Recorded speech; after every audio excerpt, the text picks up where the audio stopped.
Today's video is all about filling up watercolour half pans. Let's get started. Now, depending on the manufacturer of the paint, depends on how the pan paints are filled, okay, when you first buy them. And also depends on the quality as well, I find. So most of the manufacturers I tend to deal with, which is normally Winsor & Newton most of the time I know, tend to fill theirs by using extruded paint. So basically it's just a long tube of paint they kind of squeeze out of a machine. And then if I just tip that one out, you can just see that this one is quite loose in there. Is a cake. So basically it's a long thin piece which they chop up into pieces once it's nice and dry and then just drop them into those little half pan blocks. In fact, you can see on this particular one, look, it's actually broken on the edge there. So that's when they've cut these into little blocks, as you can see, little cakes. So that's what they do with the extruded ones. Some manufacturers squeeze the paint into the half pan wells, or these empties that we've got here. And they do that sometimes in one hit, sometimes in 2 hits or 3 times, allowing each layer to dry in between. And I'll show you the differences between those very shortly. I'll also find that some half pans, not these in question, tend not to dry completely because some are really nicely honey based and very lovely to use. And you also find that some half pans have honey mixed in with them as well as one of the additives within the mix. And it's lovely to use, really is. But also you tend to find they don't completely dry sometimes. So again, depends on the manufacturer. So let's make a start and I'll show you how to fill 1 or 2 of these up and different ways of doing it as well and the effects that you get by using different methods. Okay, just a quick note that when you buy your normal pan paints, depending on the manufacturer, it can depend on the size of it. Even though they're supposed to be sort of a standard size, they do vary. However, you'll find with your painting box, just to show you this one here, look, okay, that you can allow for adjustment within there, so different sizes. So if I just take one of these out like that, just stick to that, I know, is that because this is springy, that allows the variation within the sizes within your half pans that you buy. So do bear in mind that sometimes the size of the half pans that you buy can vary. But sometimes when I'm using my old palette like this one here, is that I have to have a pan that's going to fit, which is another reason why I tend to fill my half pans up. Okay, let's get some olive green, and this is my Winsor & Newton professional one. Really nice paint. I'm going to pop that straight into the half pan. Okay, here we go. Let's get that really white one there, shall we? So straight into there. Ready? Here we go. And we'll fill it up. Something like that there. Look at the state of that. I know. So you can just do it like that if you want to. And sometimes what I actually do with that as well, I'll get a brush. Let's get my old kind of mixing brush, a very, very old one. Get a little bit of water on the end of it. And what I'll do, I'll just very lightly, use a little bit of water and just move that around and smooth it out. And I do that with my paint tray as well. So as I mentioned, when I've got my paint tray like this one here, I'll actually fill that up and I'll move it around like that. So that's one way you can do it, just by literally filling up the half pan. However, but when it dries, it can dry quite rough, and I'll show you exactly what I mean. So for example, this is the same idea. So I've filled this one up once, and you can see how much that has reduced in size in there. See that? So there's hardly any paint in there now. That's because it dried out, which is the way that we like our watercolours, our half pans, because we can just simply re-wet them and carry on, can't we? Which is the beauty about watercolours. However, you can see the state of that now. And because it's dried out, it's gone all holy and sunken in quite badly, actually, as you can see there. So that's what will happen when you just fill it once straight from the tube and do nothing at all with it. However, there's another way. Let me just put that to one side a minute and show you what I mean. Now we can use a needle or a cocktail stick for the next part. I know, church bells have started ringing, so bear with it, okay? I'm going to use a needle, by the way. So what I'm going to do, I'm going to fill up one of my half pans using cadmium orange. But I'm going to do this in 2 hits. Okay, so I'll show you what I mean. Now this is quite a new tube, as you can tell. And as soon as you open it, it wants to kind of gush out of there. So let's just open that up like that and just squeeze that into that half pan. I'm going to half fill it roughly. Stay. Then you want your pin and then very lightly mix it. Trying to hold it still for you at the same time here. But what you want to do is take all the air bubbles out, get right into those corners there. Okay, so right into the corners. And that is one fill already. Get some kitchen roll, just dry that off a minute, and then we'll add another layer over the top. So There's a little bit more than half that actually, isn't it? But you know what? We get the idea. So another layer over the top of that. And then get the pin and again, just give it a nice mix. Trying to take those air bubbles out one more time. And get right into those corners. And that should do for the second time. Oh, one last thing. Give it a few taps just to make sure that the majority of the air bubbles have disappeared. And as you can see here with my burnt sienna, this is the end result, so not too bad. Now the next one I'm going to show you is by filling it twice, but this time, make sure that the first layer is nice and dry as well. So you can see this opera rose I've got in here is lovely and dry, it really is. Just make sure as well, just a little tip for you, is that before you even start anything like this, make sure that you write on the bottom what the colour is, okay?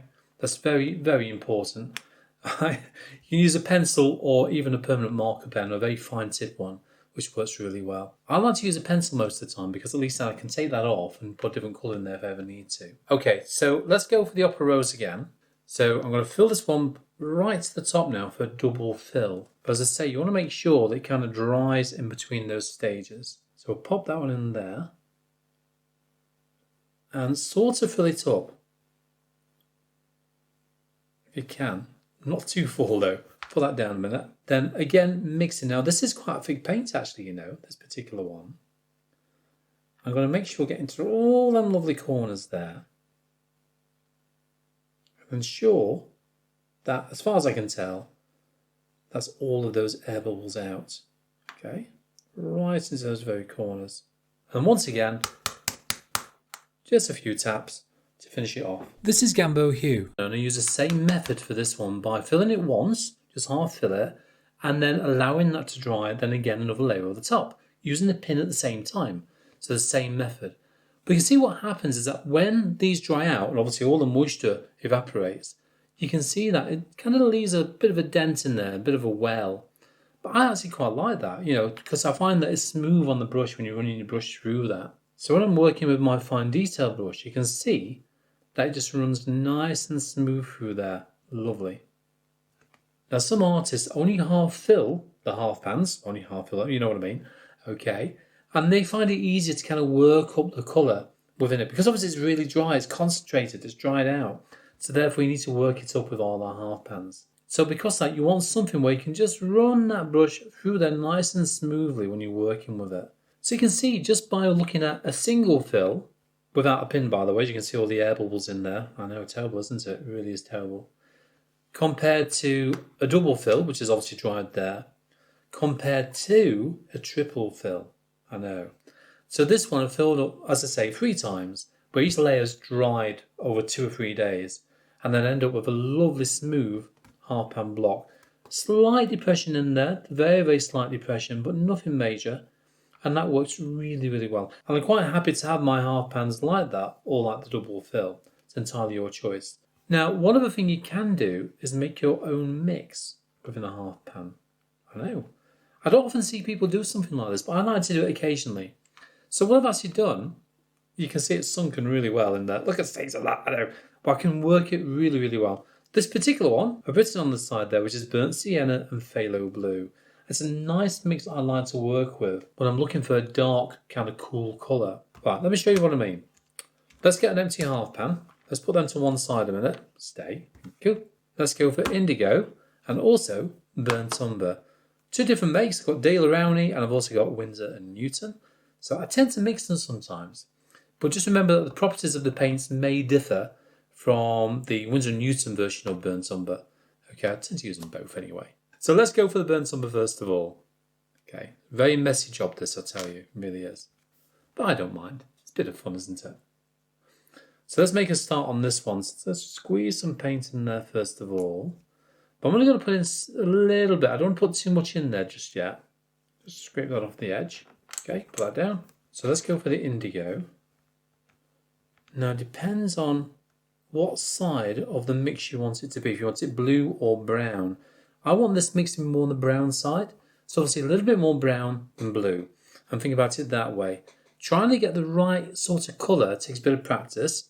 Okay, so that's why you don't want to fill it completely to begin with. Now this paint is actually quite thick, as you can see here.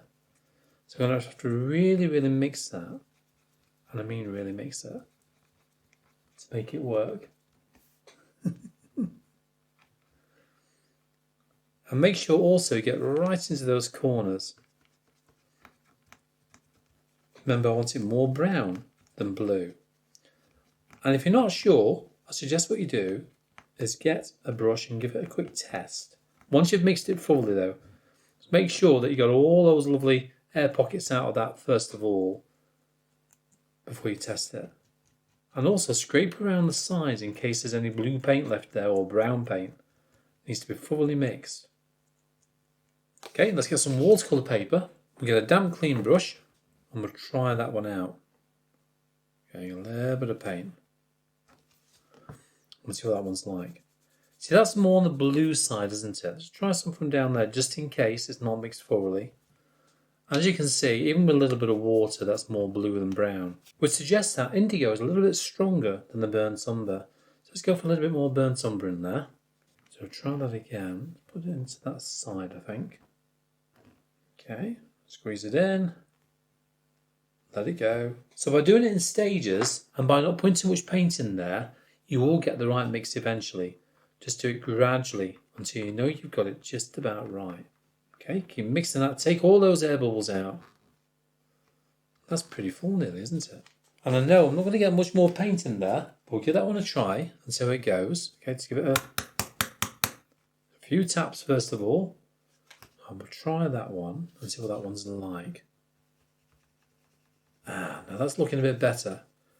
Definitely looking better. Still a bit of blue in there, but you can see now, I'm actually quite happy with that. It's got a little bit more brown in it. And look at the difference compared to this one here, look. See what I mean? So that's what I mean. Just by having that little bit more burnt umber in there, that's the difference I've got. And that's a lovely kind of warm colour. And that's a lovely colour to work with, either neat from there. Look, it's really creamy. So even when you use it to a creamy consistency, you can see how deep that is. It's a lovely dark colour, isn't it, to work with. So even though these are quite messy when you make them up, you can see the end result. So look at that one for the triple layer.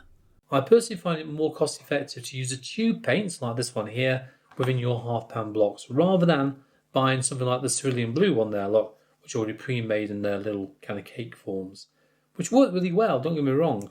But when you look at the prices sometimes in the shops, I don't know, sometimes worth spending the extra bucks to buy the tube version rather than the half pan version and just fill them up. Now what do you use? Do you use half pans or tubes? Do you fill your own half pan blocks up? Let me know in the comments down below. Now do you fancy knowing which are my 10 favourite colours? If you do, click on the video to the right. I'll see you there.